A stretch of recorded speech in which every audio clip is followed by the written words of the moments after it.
How to scan a paper on iPhone. So all you have to do is to go here to your files area, this icon here, tap on your files here, and then on the bottom part you'll see three different options there. So I want you to go to your browse.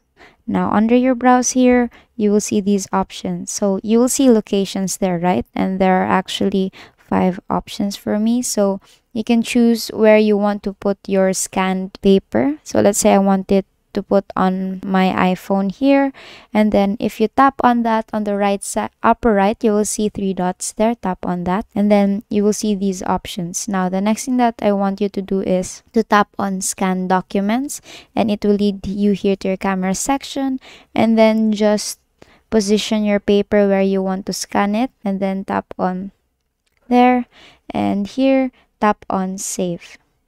And as you can see here, you have now successfully scanned a paper on iPhone. And basically that is how you scan a paper on iPhone, and that is all for today. If this video helped you, please give us some thumbs up and subscribe to our YouTube channel for more tutorials. Thank you for watching.